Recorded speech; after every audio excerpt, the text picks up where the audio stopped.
The question of my research is, how does Wonder Woman resist heteronormativity and elicit queer desire? So, let's get into who Wonder Woman is to start off. Wonder Woman was invented in 1941 by William Marston, and the last book was published in 1947 by Marston, and then the comic books were taken over by DC. So Wonder Woman was the first female superhero of her time. She was inspired by Greek mythology, specifically the Greek goddess Artemis, and she was from an island called Themyscira of all women, known as the Amazonians, and she has a secret identity known as Princess Diana, and when she leaves the island, she disguises herself as Wonder Woman. In her comic book, she's trying to save man's world, which is the human world, and her superpowers include super strength, her lasso of truth, and her bracelets of submission. The author Marston explains that Wonder Woman's goal was to set up a standard among children and young people of a strong, free, courageous womanhood to combat the ideas that women are inferior to men. So, the main theories I will be engaging with is heteronormativity and queer theory. So, heteronormativity is the normalization that we should all be attracted to the opposite sex. And specifically, heteronormativity starts with the patriarchy. The patriarchy is a system derived from the West where men are seen to be superior to women and carry the line of succession. Men made straightness the norm, and Thomas LaCour in 1990 explains that in the 7th century, the one-sex model was created. So the one-sex model is the idea that women are an extension of males. So this is where the power imbalance really begins between men and women. And then in the 17th century, there was the two-sex model. And the two-sex model acknowledges the male and female genders and started the gender binary. So we still use this binary today, even though Anne Foster proves there to be more than two sexes. Heteronormativity has been normalized because of this two-sex model. So Wonder Woman counters these inequalities of rights for men and women by being a feminist. And then we have queer theory. So the main theorist I engaged with is Rudy Marty. They write the book, The Ethics of Opting Out. And queer theory is about queer theories trying to resist heteronormativity.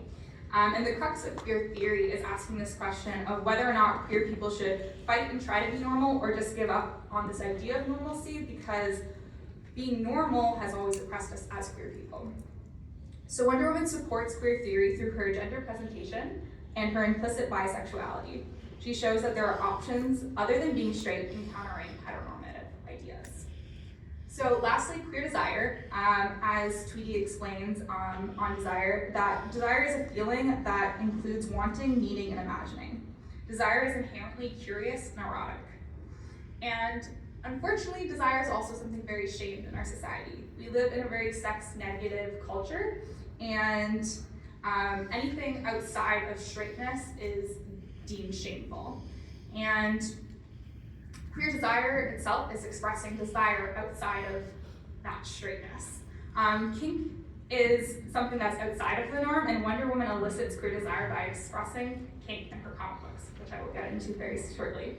So in my paper, I tried to prove that Wonder Woman creates resistance to heteronormativity by representing queer desire through her feminism, her gender and sexuality, and through kink.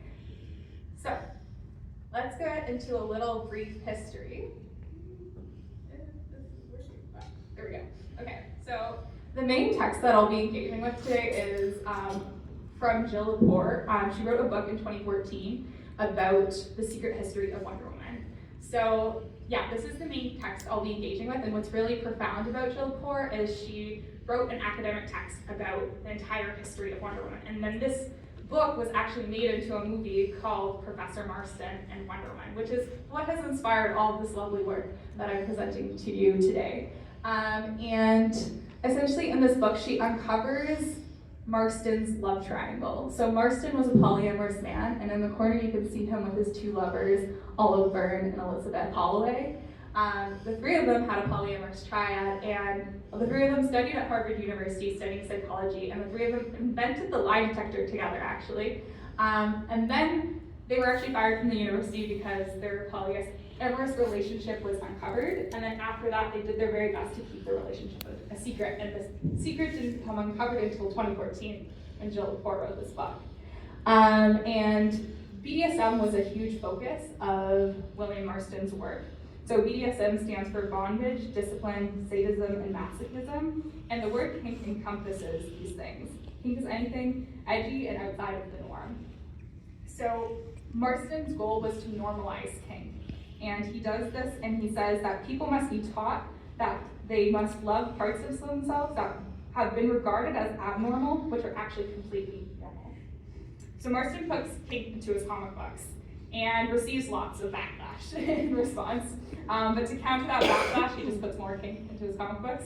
And after 1947, when he dies, Wonder Woman becomes sanitized. And true aspects of her character manage to keep popping back up. So that is the focus of today. So first, let's talk about Wonder Woman's feminist power. Why was she a feminist? So under the one-sex model, women were seen as less than in comparison to men, and women's main purpose was to reproduce and to be owned by men. Feminism broke the one-sex model and created the two-sex model. However, these stereotypes still persist, and Wonder Woman resists heteronormativity because she becomes the poster of feminism and resists ideas of marriage. So feminism, as Bell Hooks defines it, is a movement to end sexism, sexual exploitation, and oppression. Hooks does not name men as the main root of this cause of oppression, but rather gender stereotypes. So in 1972, the comic book Wonder Woman for President came out, which you can see on the right-hand side. And Wonder Woman educates readers about women's rights, starting with the women's suffrage movement in 1910 and all the way dating to today. Wonder Woman, as I previously mentioned, is literally from an island of all women. Wonder Woman engages with queer theory as she fights the norm that men must be a part of society and creates a whole new realm of possibility.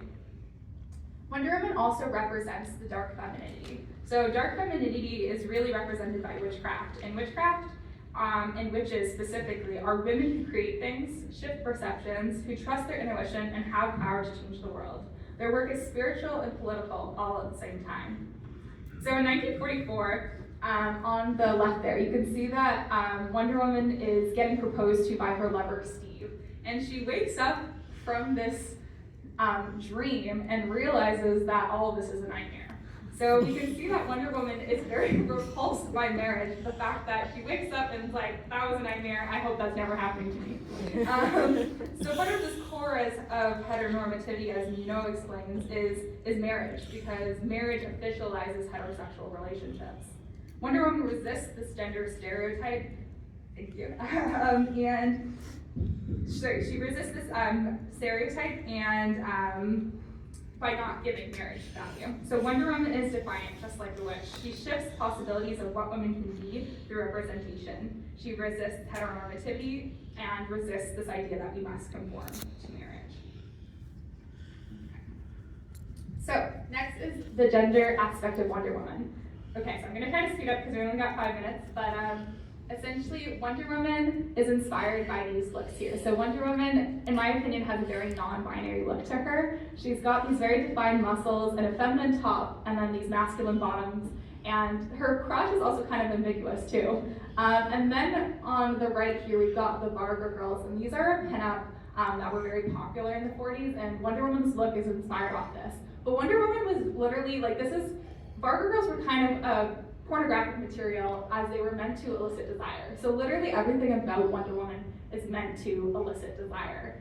And Wonder Woman appeals to all genders because she has this ambiguous and androgynous look to her. So once again, she's adding to queer theory because she's attracting people of all genders.